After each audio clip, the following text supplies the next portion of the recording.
without using a calculator and by showing all of your workings, determine between which two integers the following irrational numbers lie. We have a square root of 54. So to answer this question, we have to write down 10 perfect squares, right? So a perfect square is a number that you can express as a base to the exponent of 2, right? We must have a base to the exponent of 2.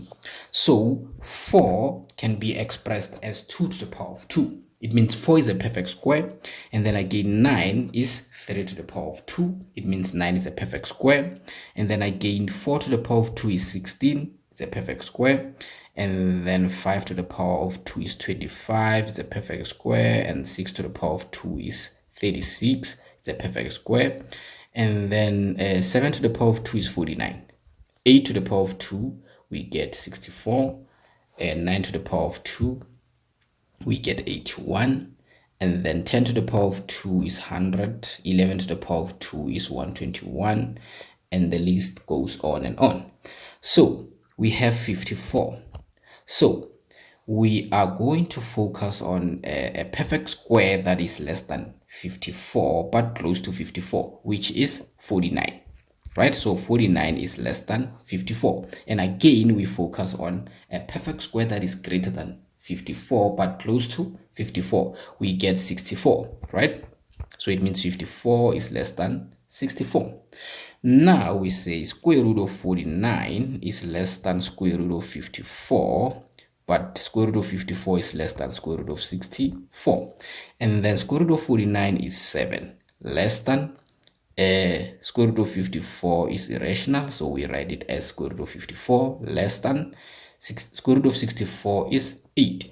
This means square root of 54 lies between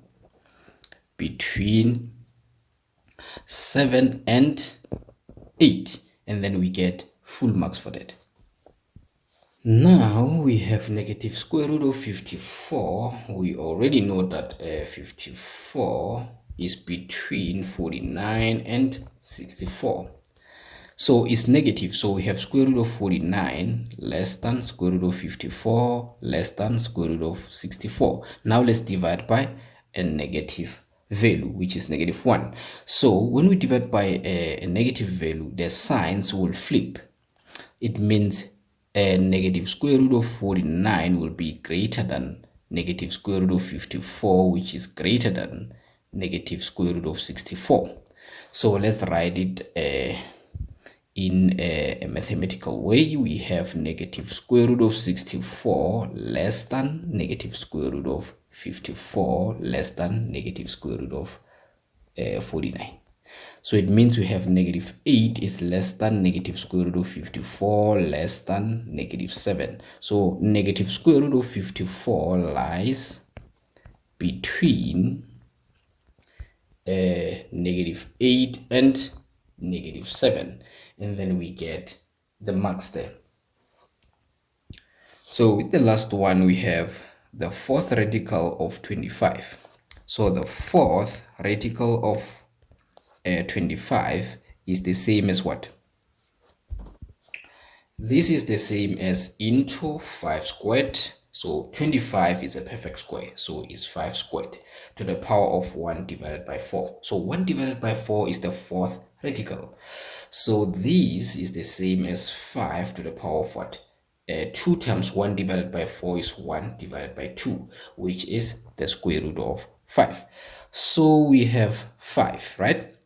So we have to look for a perfect square that is less than 5 but close to 5, which is 4, and then again a perfect square that is greater than 5 but close to 5 is 9. So it means 4 is less than 5 but 5 is less than 9. So square root of 4 less than square root of 5 less than square root of 9, and then we get square root of 4 as 2 less than square root of 5 less than 3.